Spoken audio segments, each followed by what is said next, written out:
दोस्तों नमस्कार, आदाब, सत श्री अकाल। उर्मिलेश संवाद के इस कार्यक्रम में आपका बहुत बहुत स्वागत है। मैं हूं उर्मिलेश। दोस्तों, एक हैं श्रीमान इलाहाबादिया साहब। ये रणवीर इलाहाबादिया हैं। बहुत सारे लोग कंफ्यूज हो जाते हैं इनका नाम सुनकर कि शायद इनका रिश्ता इलाहाबाद से कुछ हो। लेकिन आपको मैं पहले ही बता दूं, इनकी पूरी कहानी बताने और इसके मीडिया के लिए क्या इम्प्लीकेशंस हैं, ये कहानी है क्या, ये क्यों इतनी चर्चा में आ गए और इस चर्चा का क्या मतलब है, ये सब बताने से पहले मैं आपको बताऊं, इनका इलाहाबाद से कोई मामला नहीं है, कोई रिश्ता नहीं है। दरअसल ये इलाहाबादी नहीं है, अकबर इलाहाबादी की तरह, या बहुत सारे अन्य लोग जो अपने नाम के आगे जो इलाहाबाद के रहने वाले हैं इलाहाबादी लगा देते हैं। कुछ लोग बनारस के हैं तो बनारसी लगा देते हैं, कुछ लोग जौनपुर के हैं तो जौनपुरी लगा देते हैं, कुछ लोग बलिया के हैं तो बलियाटिक लगा देते हैं। तो इनका उस शहर से कोई लेना देना नहीं है, न तो इनके खानदान का कोई लेना देना है। दरअसल ये अरोड़ा है, ये हैं रणवीर अरोड़ा। इन्होंने अपने सरनेम को, जो इनका सरनेम है, अब इसके बारे में भी तरह तरह की बातें हैं कि इनके खानदान में, इनके परिवार में कोई ऐसा था जो इस तरह का एक सरनेम यूज किया, जो पूरी इस तरह का नहीं था, आधा किया था, उसके बाद ये जो सरनेम है इनके साथ जुड़ गया, ऐसा कहा जाता है। अब आते हैं कि ये करते क्या है। आजकल के दौर में जब इंटरनेट बेस्ड बहुत सारे प्लेटफॉर्म्स आ गए हमारे देश में, उसमें एक यूट्यूब भी है जिस पर हम आपसे बात कर रहे हैं। तो ये जनाब यूट्यूब पर हैं, और भी इनके बहुत सारे प्लेटफॉर्म्स हैं। तो ये सोशल मीडिया इन्फ्लुएंसर कहे जाते हैं ऐसे लोग। सोशल मीडिया पर तरह तरह की चीजें हैं, आप जानते हैं। अनर्गल प्रलाप भी हैं, झूठ और मक्कारी भी है, लफंगई भी है, लेकिन बहुत सार्थक बातें भी हैं। तो सोशल मीडिया अपने आप में कोई पवित्र, ऐसा नहीं कह सकते कि जो लोग यूट्यूब पर हैं, जो लोग वेबसाइट चला रहे हैं, सब बहुत पवित्र काम कर रहे हैं। बहुत सारा उसमें कूड़ा भी है, बहुत सारा उसमें जर्नलिज्म से कोई रिश्ता नहीं है। कुछ कॉमेडी कर रहे हैं तो अपने आप को कहते हैं कि साहब ये डार्क कॉमेडी है, डार्क ह्यूमर है। तो अब डार्क ह्यूमर क्या है? डार्क ह्यूमर आमतौर पे इसकी जो पहचान है या इसकी जो परिभाषा है वो, कि जो आमतौर पे वर्जित विषय माने जाते हैं, उन वर्जित विषयों पर भी हल्के फुल्के दिलचस्प कमेंट करने को डार्क ह्यूमर कहते हैं। अब ये जनाब अपने को डार्क ह्यूमर के एक्सपर्ट मानते हैं। इसी तरह के बहुत सारे लोग हैं, स्टैंड अप जो कॉमेडियंस हैं। लेकिन दोस्तों, अब हम असल कहानी पर आएंगे कि इन ये क्यों अभी हाल के दिनों में इतने चर्चा में गए या इतने कुख्यात हो गए। विख्यात से कुख्यात बनने की इनकी कहानी है क्या? दोस्तों, ये महाशय जिनका नाम है श्रीमान इलाहाबादिया, रणवीर इलाहाबादिया, ये रणवीर इलाहाबादिया समय रैना नाम के एक दूसरे जो इसी तरह का एक प्लेटफॉर्म चलाते हैं, और उस पे उनके चैनल पर बैठकर इन लोगों ने, जिसमें एक अपूर्वा मखीजा नाम की एक महिला प्रस्तुत करता है, वो भी थी, और इन लोगों के बीच में काफी गपशप हो रही थी। उसी बीच में जो ये महाशय श्रीमान समय रैना है, समय रैना ने इनसे कुछ सवाल किए, इन्होंने किसी और से सवाल किए, और उसमें इतनी अश्लील बातें कही गई। पिछले कुछ दिनों पहले की बात है, इतनी अश्लील बातें कही गई, और अश्लील बातें किसी और के लिए नहीं, अपने माँ पिता के लिए कहते कहे, यानी पेरेंट्स के लिए आपस में बात कर रहे हैं ये लोग, कि पेरेंट्स के, उनकी सेक्स लाइफ के बारे में, उनके उनके उनके सम, उनके सेक्स लाइफ के की क्रियाओं के बारे में, कि क्या आपने इस तरह की बात। अब मैं उसको कह नहीं सकता, इतनी अश्लील बातें हैं कि मेरा कार्यक्रम बहुत सारे युवा देखते हैं, बच्चे भी देखते हैं, बूढ़े भी देखते हैं, महिलाएं भी देखती हैं, मैं एक जर्नलिस्ट हूं। इस तरह की जो भाषा उनकी थी, जिस तरह की लफंगई भरी भाषा, मुझे माफ कीजिएगा ये शब्द यूज करने के लिए, लेकिन ये एप्रोप्रिएट मुझे, मैं समझता हूं है, जिस तरह की भाषा, अश्लील और विभत्स भाषा का इस्तेमाल उस व्यक्ति ने किया पेरेंट्स के लिए, और उनकी सेक्स लाइफ के लिए, कि उसको देखा जाना वगैरह वगैरह। अब आप समझ लीजिए संकेतों में मैं क्या कहना चाहता हूं। तो या उसने क्या कहा जिसको मैं नरेट करना चाहता हूं, लेकिन मैं संकोचवश नरेट नहीं कर रहा हूं, क्योंकि वैसी भाषा का इस्तेमाल मैं नहीं कर सकता। तो इस तरह की बातें उसने की। फिर उसने किसी को संबोधित करके कहा कि वो अगर ये करेगा या करेगी तो उसको 2 करोड़ देंगे। इस तरह की बात भी की। तो ये जितनी अश्लीलता भरी चीजें इस रणवीर अलाहाबादिया ने उस कार्यक्रम में पेश की अपनी तरफ से, उसने कही, उसके बाद तूफान सा मच गया। और तूफान सा मच गया। इसके बाद महाराष्ट्र की पुलिस एक्टिव हो गई, असम की पुलिस एक्टिव हो गई, अनेक जगहों पर उसके खिलाफ एफआईआर होने लगे, कंप्लेंट किए जाने लगे। अभी सुना है कि साइबर सेल जो है महाराष्ट्र की, उसने भी इनको समन भेज दिया है। 24 तारीख को, 24 फरवरी को इनको पेश होना है। यही नहीं, समय रैना जो कहीं विदेश में बताए जाते हैं अभी, उनको भी पेश होने का आदेश मिला है कि वो जल्दी से जल्दी पेश हों। उनको भी समन गया है। इस बीच में दोस्तों मैं आपको बता दूं कि इनको गिरफ्तारी से बचाने के लिए देश के जो चीफ जस्टिस रहे हैं, चंद्रचूड़ साहब, तो ये चंद्रचूड़ साहब के जो सुपुत्र हैं, अभिनव चंद्रचूड़, ये बॉम्बे हाई कोर्ट में प्रैक्टिस करते हैं। बहुत महत्वपूर्ण वहां के अधिवक्ता हैं, बहुत जाने पहचाने अधिवक्ता हैं, और इसमें कोई दो राय नहीं कि बहुत टैलेंटेड हैं, बहुत प्रतिभाशाली हैं, और प्रतिभाशाली पिता की प्रतिभाशाली संतान है, इसमें कोई दो राय नहीं है। लेकिन प्रतिभा का मतलब ये तो नहीं होता है ना कि आप हर समय आपके बारे में एक ही तरह की बातें लोग करेंगे, क्योंकि आप बाहर से पढ़े, हार्वर्ड से पढ़े हैं या अन्य जगहों पर पढ़े हैं। आपके विचारों से असहमति भी हो सकती है, इस किसी स्टैंड से असहमति हो सकती है। तो अभिनव जो चंद्रचूड़ साहब हैं, उनकी भी कुछ लोग आलोचना कर रहे हैं। मैं आलोचना नहीं कर रहा हूं। मैं इसलिए नहीं आलोचना कर रहा हूं कि किसी भी वकील को किसी भी की केस लेने को टेकअप करने का अधिकार है। ये उसका कानूनी अधिकार है, ये उसका नैतिक अधिकार है, और इसमें प्रोफेशनल ये मामला है, इसमें किसी के ऊपर सवाल नहीं उठाया जाना चाहिए।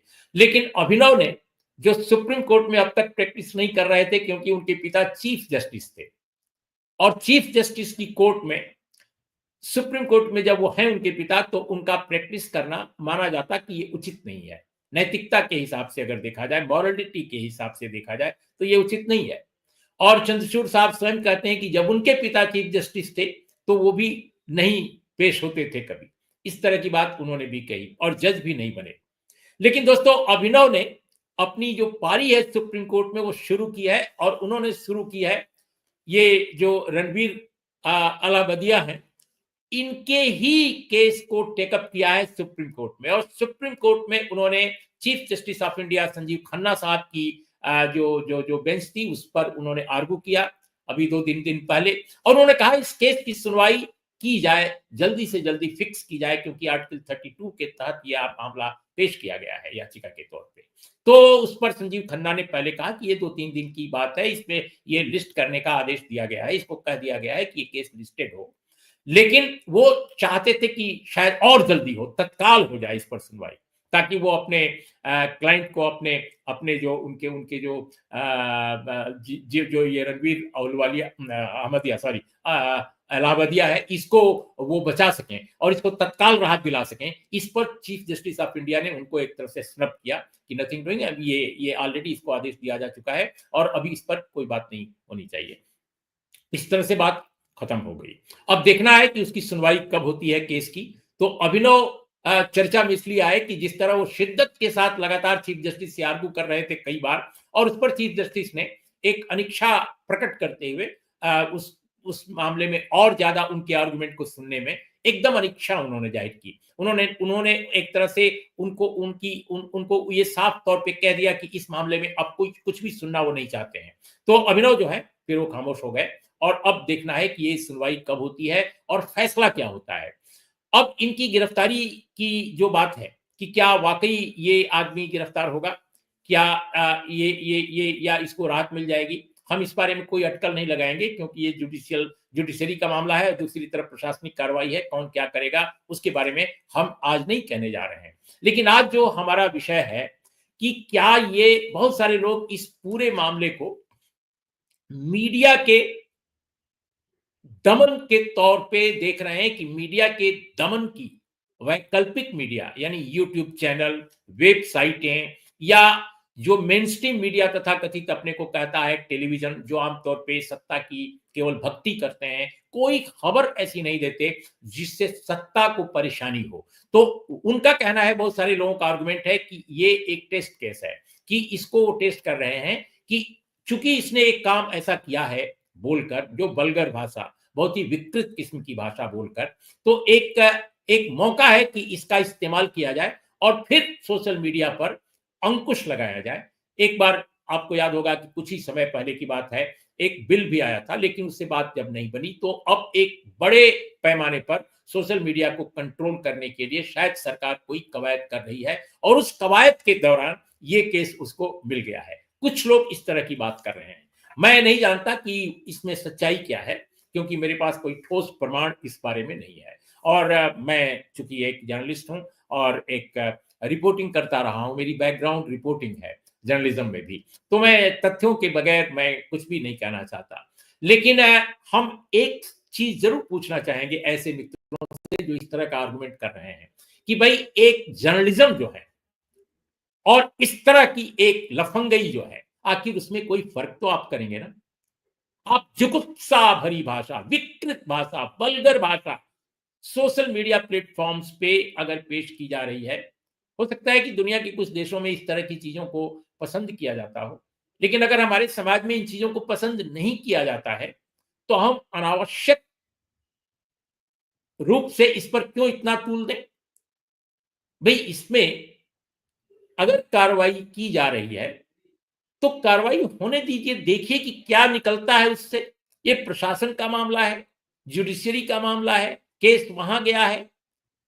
लेकिन अगर आप पहले ही बचाव करने लगते हैं एक ऐसे व्यक्ति का जिसने अपनी भाषा के जरिए, अपनी जुगुप्सा भरी भाषा, विकृत भाषा, विकृत सोच, उसके जरिए लाखों की व्यूअरशिप इकट्ठा कर रहा है, जर्नलिज्म को भी एक तरह से कलंकित, मैं तो जर्नलिस्ट मानता ही नहीं उसको, और न स्वयं कहता भी है, स्टैंड अप कॉमेडियन है।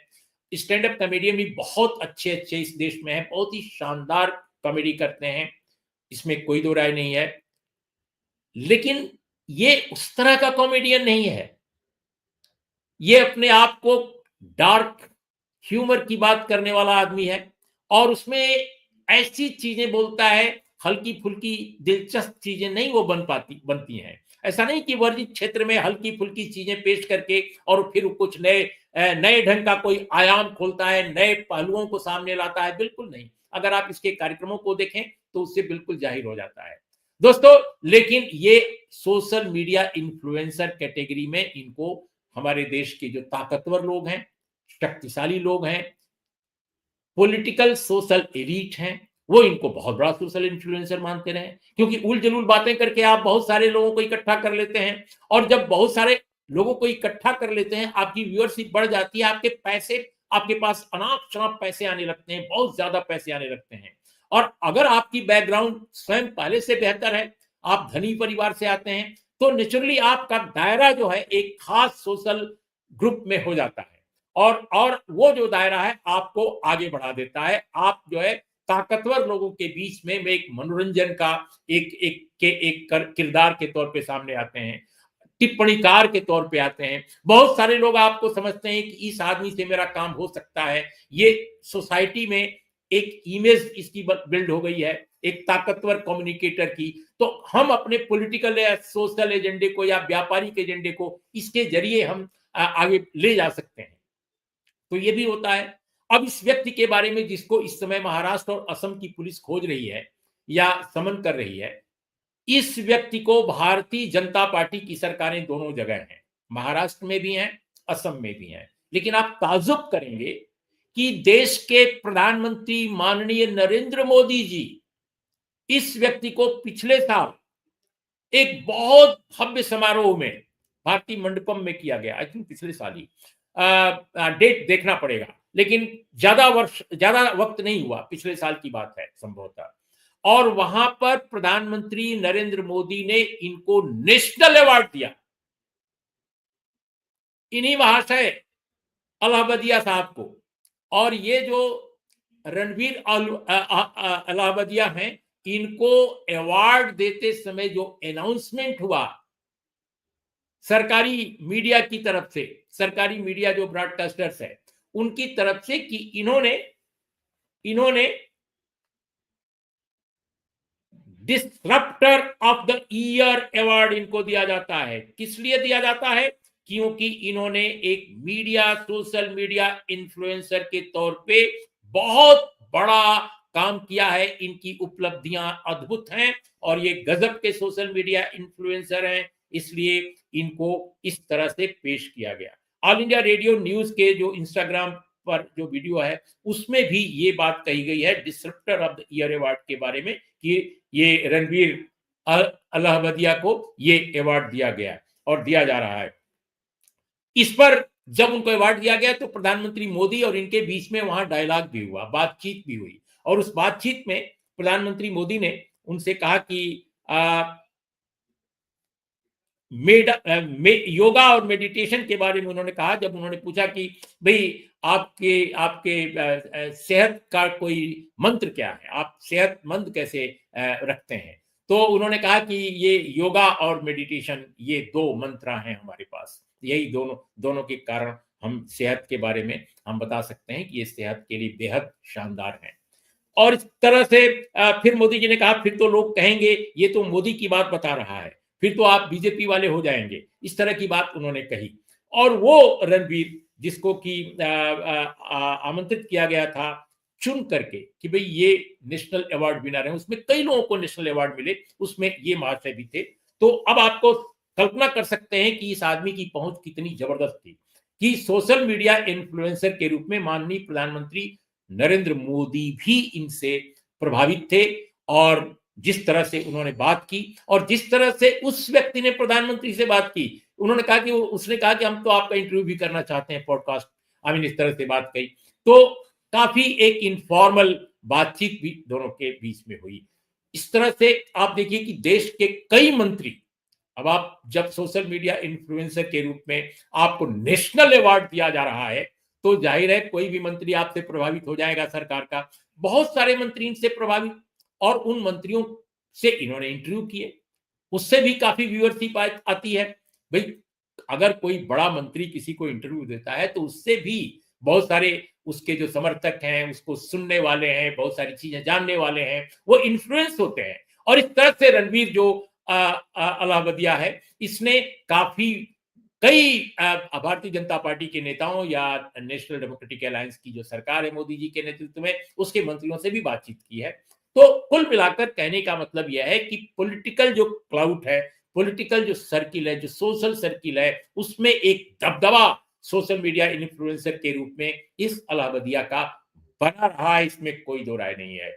लेकिन ऐसा नहीं है कि ये इसके पहले बहुत सज्जन, बहुत शालीन भाषा में अपने को व्यक्त करने वाले व्यक्ति रहे हैं। हर समय इसी तरह की चीजें रही हैं। इस बार कुछ ज्यादा हो गई, और इस बार ज्यादा ही नहीं हो गई, इस बार लोगों ने उसको कॉग्निजेंस लिया।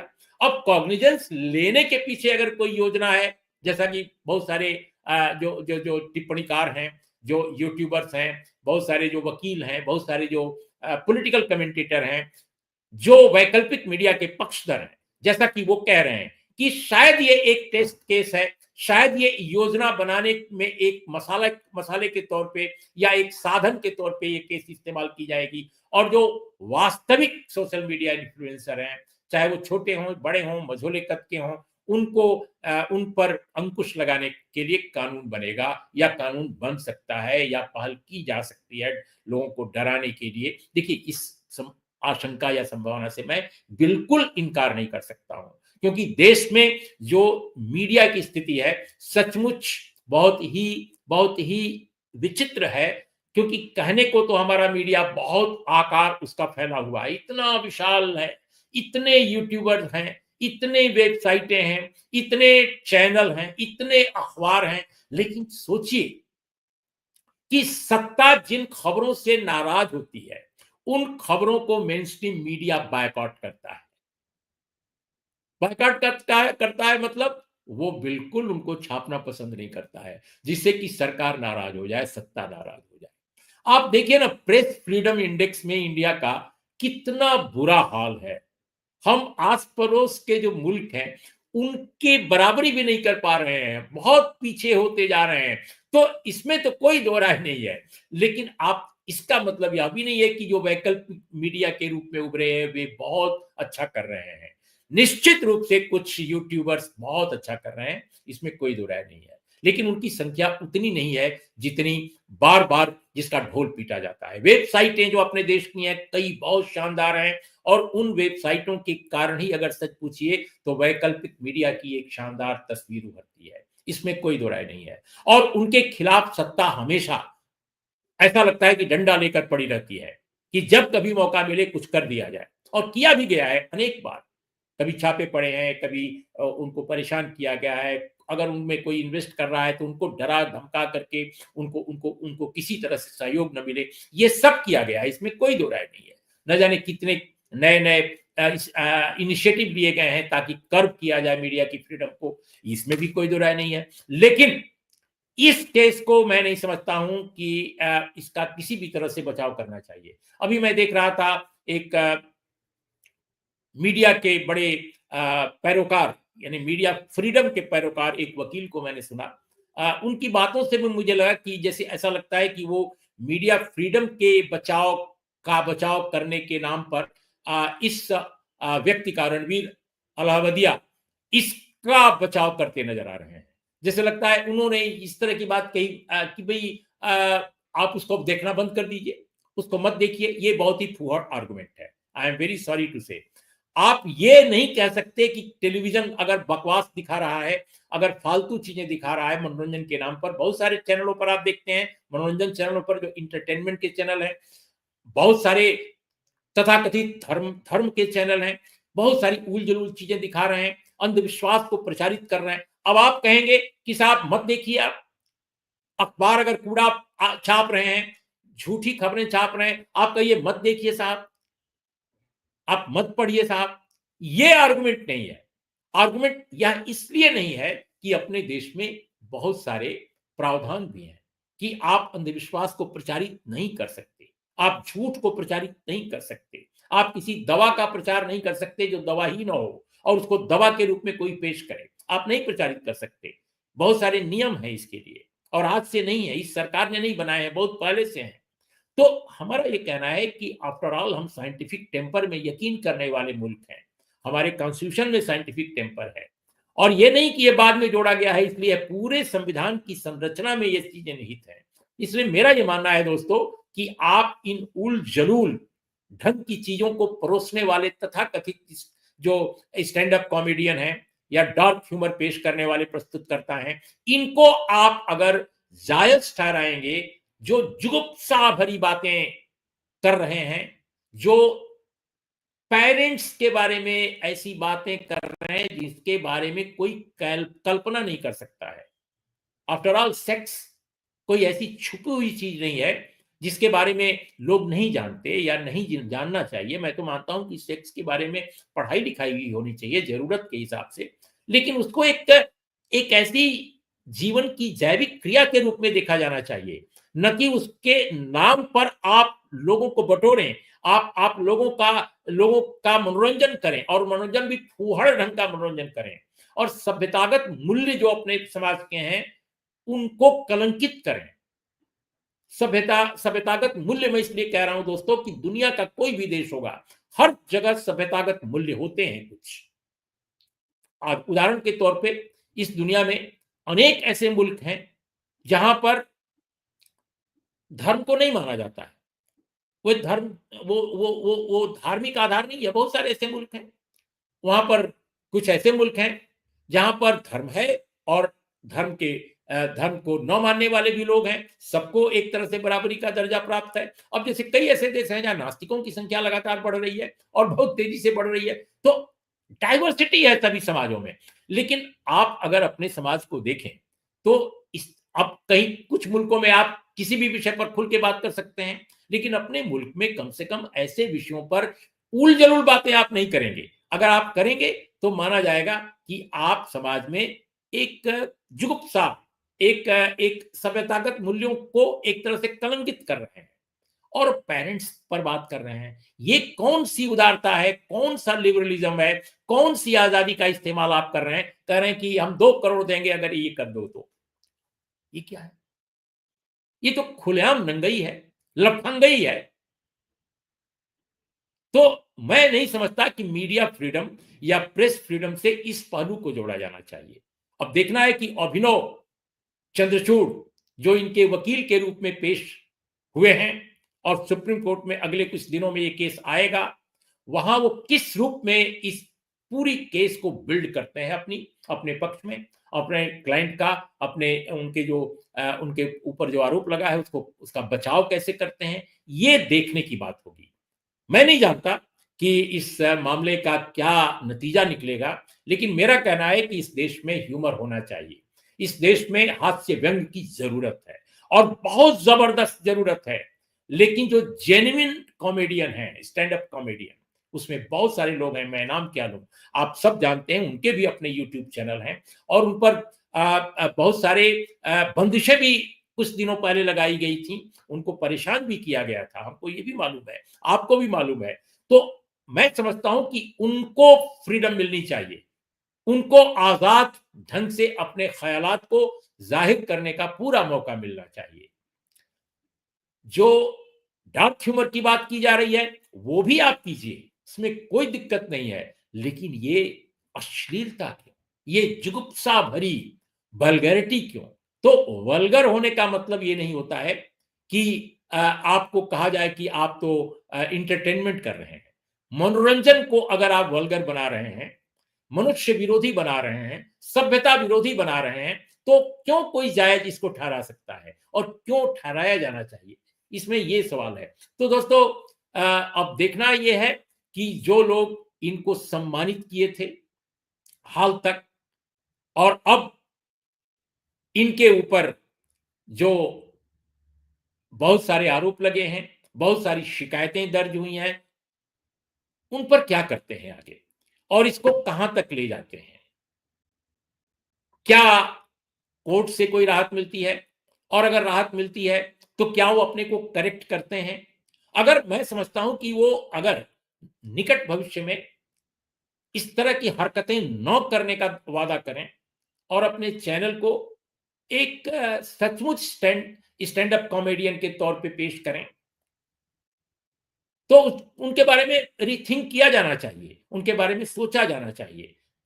और ये मैं कौन कहने वाला होता हूँ, ये मैं समझता हूँ कि जितनी प्रशासनिक या न्यायिक इकाइयाँ हैं, उन पर भी इसका असर पड़ सकता है। अगर वो जेन्युइनली अपनी सेल्फ क्रिटिसिज़्म को, अपने कोर्स करेक्शन को उनके सामने पेश करते हैं तो।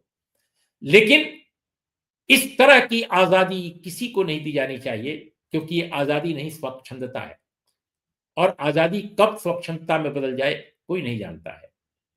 किसी को आप गालियाँ देना शुरू कर दें, किसी को आप कहें कि हमारी हमारी तो इच्छा है कि हम इनको पीटेंगे, कमाल बात है।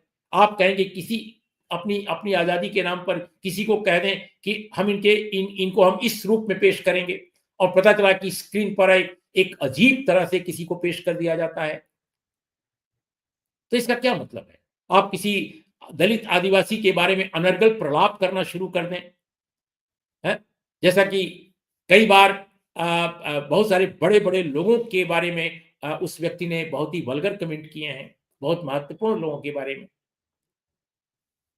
भारत के कई ऐसे दलित, आदिवासी और ओबीसी कम्युनिटी के नेता हैं जिनके बारे में तमाम तरह के अनर्गल प्रलाप कई दूसरे और कथित जो इस तरह के सोशल मीडिया इन्फ्लुएंसर हैं, वो उनके बारे में बातें करते रहे हैं। फ़िल्में तक बनाते रहे हैं कुछ एक तो। तो इसका मतलब ये नहीं है कि आपकी आप जो समाज के ऊपर के तबके से आते हैं, आप इन्फ्लुएंसर हैं, आप बहुत ताकतवर हैं, ताकतवर लोगों के बीच आप रहते हैं, इसका मतलब नहीं है कि आज़ादी सारी आपको चाहिए और जो दलित, उत्पीड़ित, वंचित समाज के लोग हैं, वो अगर अपनी आज़ादी को लेकर असर्ट करें, उनके लिए वो अपनी बात कहना चाहें तो आप उनको बंद कर दें, उनको आप गिरफ्तार कर दें, उनको आप अर्बन नक्सल कहें, उनको आप कहें कि ये तो देशद्रोही हैं। मुझे लगता है कि इन चीज़ों की एक सीमा होनी चाहिए और इसके बारे में कोई न कोई एक एक एक ज़रिया बनाया जाना चाहिए ताकि इसको इसको हम समझ सकें और समझा सकें लोगों को। आज़ादी सबको प्रिय है। आज़ादी सच पूछिए तो साँस लेने की तरह है। लिखने की आज़ादी, पढ़ने की आज़ादी, बोलने की आज़ादी। लेकिन बोलने की और लिखने की और पढ़ने की जो आज़ादी है, पढ़ने की तो बात थोड़ा-सा अलग है, लेकिन लिखने की और बोलने की आज़ादी का मतलब ये नहीं है कि आप गालियाँ बकें, आप अनर्गल प्रलाप करें, आप श्लीलता की हदें तोड़ दें, आप यौन कुंठा से भरी हुई मदमस्त बकवास करें, लफंगई पर उतारू हो जाएँ। लेकिन कितना दुर्भाग्य है कि इस देश में सत्ता जिनको सम्मानित करती है, वो इसी तरह का आचरण उनका है, इसी तरह का उनका सांस्कृतिक बोध है, इसी तरह का उनका सभ्यतागत बोध है। अब आप देखिए कैसी-कैसी बातें सामने आ रही हैं, ऐसा पहले कभी देखा नहीं गया कि ऐसे लोगों को सर्वोच्च सत्ता भी सम्मानित कर रही है। क्यों? क्योंकि वो अगर आपके फ़ायदे में आ जाता है, तो सम्मानित, अगर वो उसका फ़िलहाल कोई काम नहीं है, उसका कोई उपयोग आपको करना है, उसका कोई प्रयोग करना है, एक्सपेरिमेंट करना है, तो उसको आप कुछ दिन के लिए परेशान कर सकते हैं। तो आशंका कर ज़ाहिर करने वालों के दिमाग में हो सकता है कुछ बातें हों, लेकिन मेरा मानना है, बिल्कुल स्टैंड मेरा क्लियर है, इसमें कोई कन्फ्यूज़न नहीं है कि अश्लीलता को और वल्गैरिटी को, और ऐसी वल्गैरिटी जो सचमुच सबको दिखाई देती है, बच्चे से लेकर बूढ़े तक को, आप उसको अभिव्यक्त की आज़ादी के नाम पर खुलेआम इजाज़त नहीं दे सकते कि लोग गालियाँ दें। इसका मतलब ये नहीं आप समझ कह सकते कि एमएफ हुसैन की किसी पेंटिंग में भी आप अश्लीलता देखें। बिल्कुल नहीं, मैं बिल्कुल ऐसी बात नहीं कह रहा हूँ। एलोरा अजंता की गुफाओं में जो चीज़ें हैं, उनको भी मैं कभी अश्लीलता के तौर पे मैंने नहीं देखा आज तक और ना देखूँगा। लेकिन आप आज की तारीख में अगर पेरेंट्स के बारे में इस तरह की बकवास कर रहे हैं, इस तरह की जुगुप्सा भरी बातें कर रहे हैं, तो इस दुनिया में असंख्य पेरेंट्स हैं, अपने देश में अनेक माता-पिता हैं। सबकी भावना को ही ना केवल आप आहत कर रहे हैं, बल्कि उनके बाल-बच्चों को भी एक तरह से आप आहत कर रहे हैं। और ये सभ्यता और संस्कृति के जो मूल्य हैं, मानवीय जो मूल्य हैं, जो बहुत ज़रूरी हैं। मैं समझता हूँ कि अपने बुज़ुर्गों को सम्मान देना, ये बहुत ज़रूरी एक मूल्य है। आप उसको क्षतिग्रस्त करते हैं। इस स्तर पर मैं इसको वल्गर मानता हूँ और इस वल्गैरिटी को मैं समझता हूँ कि ज़रूर इस पर कोई न कोई कदम उठाया जाना चाहिए। लेकिन मैं इस पक्ष में भी नहीं हूँ कि किसी को आप मटिया-मेट कर दें इसके। आप कोर्स करेक्शन की बातें करें, आप उसको सेल्फ क्रिटिसिज़्म के लिए आप उस पर दबाव डालें और उसको सचमुच बदलने की एक बदलने जैसी कार्रवाई हो कि वो बदल सके व्यक्ति। लेकिन अगर आपके पूरे धंधे में, आपके आपके कार्य व्यापार में अगर यही एक स्थिति बन रही है अपने देश में कि ऐसे ही लोग सोशल मीडिया इन्फ्लुएंसर होंगे, सत्ता का सम्मान पाएँगे और रुपए पैसे भी कमाएँगे, तो हर कोई इसी तरह की बात करना शुरू कर देगा। तो इस तरह के लोग एक ट्रेंड सेट करते हैं और वो ट्रेंड कुल मिलाकर लोकतांत्रिक विचार प्रकट करने की जो आज़ादी है और जो एक एक एक एक रिस्पॉन्सिबल और सीरियस मीडिया जो डिस्कोर्स है, उसको डिसरप्ट करता है। तो दोस्तों आज मैं ये कुछ बातें करना चाहता था और ये महाशय जो रणवीर इलाहाबादिया हैं, मैंने फिर आपको बताऊँ इनका इलाहाबाद से कोई लेना-देना नहीं है। इलाहाबाद में इस तरह का अनर्गल प्रलाप या लफंगई भरा प्रलाप करने वाले लोग आमतौर पे पसंद नहीं किए जाते। बहुत ही सुसंस्कृत और बहुत ही अ, सभ्यतागत मूल्यों के हिसाब से बहुत समृद्ध शहर रहा है इलाहाबाद और अकबर इलाहाबादी का शहर है। अब उसको बदलने की कोशिश की जा रही है, लेकिन हम एक पुराने इलाहाबादी होने के नाते जहाँ से हमारी पढ़ाई लिखाई हुई है, मैं फिर इलाहाबाद को याद करता हूँ और सलाम करता हूँ। नमस्कार, आदाब, सत श्री अकाल।